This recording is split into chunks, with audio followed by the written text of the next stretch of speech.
Ataontsika hoana ny fandositra raha tsy mitandrina izao famonjena lehibe izao isika dia ilaina ampilazaina ny tompo tamin'ny voalohany ary no hamafiny izay nandray tamintsika kosa. Hebreo 4:13. Fampitandremana izay omeny ten'Andriamanitra antsika amin'ity andro ity ilay havana malala, ilay lohateny dia hoe tsirambina mampidi-doza ny tsirambina. Efa voalaza teo ny ten'Andriamanitra izay natokana amin'ity anio ity. Fa inona ilay hafatra izay ten'Andriamanitra omena antsika? Inona ilay fampitandremana? Dia izao, ny amin'ny famonjena antsika io dia tsy dia efa nanao izay azo natao rehetra Andriamanitra. Nanao ny fomba rehetra Andriamanitra namonjena antsika olombelona.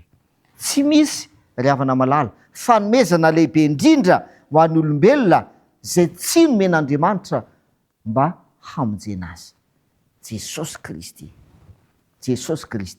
Izay moa zany ny lazain'ny Jaona 4:11. Fa toy izao ny tiavan'Andriamanitra zao tontolo izao, nomeny ny zanan'ilay tokana mba tsy ho very izay rehetra mino azy fa hanana fiainana mandrakizay.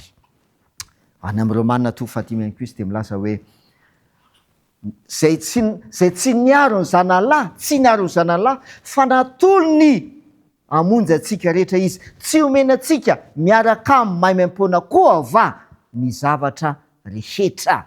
Ry havana malala, efa nataon'Andriamanitra avokoa izay rehetra azo natao hamonjena ny olombelona. Inona nefa ny zavatra miseho?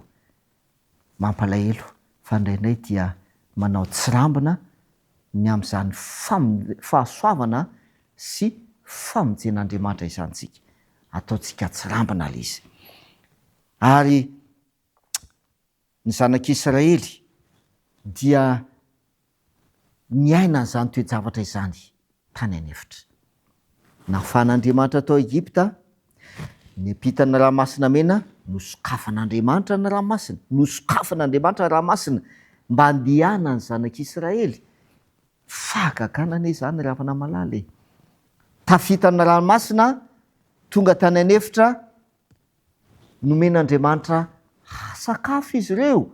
Nandritra ny dizy nataony tany anefitra, tsy tapaka hanina ny zanak'Israely, tsy tapaka hanina isan'andro dia omen'Andriamanitra sakafo avy any an-danitra mihitsy ilay sakafo. Ary nomen'Andriamanitra rano maimam-poana any anefitra, dia misy rano miboboka avy amin'ny vatolampy ho an'ny zanak'Israely. Ry havana malala, fa inona tompoko nataon'ny zanak'Israely? Inona no fihetsika mba nasetry ny zanak'Israely an'izany fahasoavana sy famindrapon'Andriamanitra izany? Izao no fanapahan-kevitra izy ireo hoe aleonay ihany niverina tany Egipta. Aleonay ihany maty tany Egipta. Leo antony sakafo tony izahay. Mana io. Leo antony izahay. Omeo hanafy izahay. Ry havana malala, amin'izao andro iainantsika izao ihany koa, izany ny zavatra miseho. Andriamanitra dia manao ny fomba rehetra hamonjena antsika. Fa indraindray tsika manao tsirambina ny fahasoavan'Andriamanitra. Ny tsy firahina, ny toetra zany, toetra izay asehon'ny olona ankehitriny, dia tsy firahina manoloana ny fitahian'Andriamanitra, fitahiana lehibe izay omen'Andriamanitra avy any an-danitra. Ary zany tsy firahina izany dia midika tsotra izao ny fandavana an Jesosy sy fandavana an'Andriamanitra. Fantaniana fampietreretana dia hoe move isika hanao tsinontsina an'i Kristy ka hamoy ny fiainana mandrakizay. Jaona 1:10 dia hozy izy ny tenin'Andriamanitra, tonga tany amin'ny azy izy, fa ny azy tsy nandray azy. Nomena an'izao tontolo izao Jesosy, izao tontolo izao tsy nandray azy. Ry havana malala, tandremo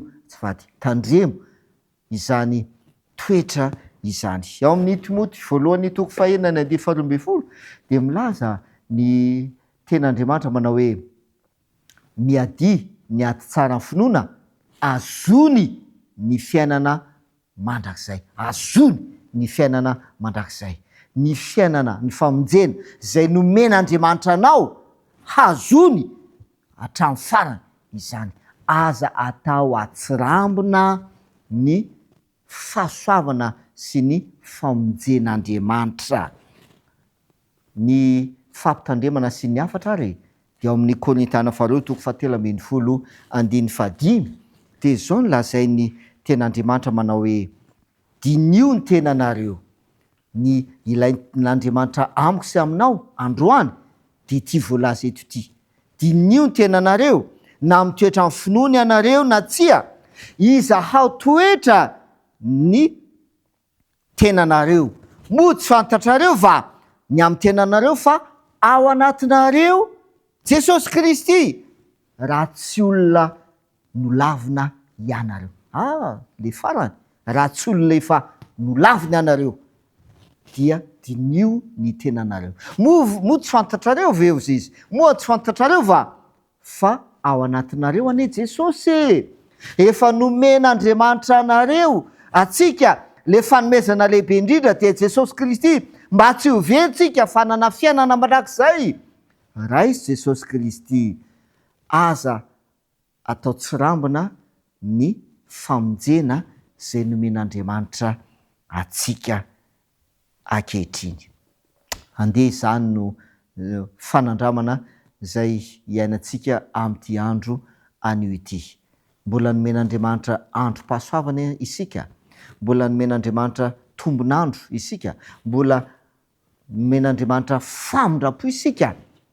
Dia hoy ny teny hoe dinio ny tenanareo, moa tsy fantatrareo fa ao anatinareo Kristy, raha tsy olona nolavina ianareo. Andeha hiaraka hivavaka ary isika. Jesosy tomponay eo, misaotra satria azo antoka ny famonjena ao aminao. Efa nanao ny fomba rehetra mihitsy ianao Andriamanitra eo hamonjena anay. Mamela Tompo ny tsirambina nataonay tamin'ny lasa, ny tsy firahihana ny amin'ny fahasoavana sy ny famonjenao Jesosy Kristy.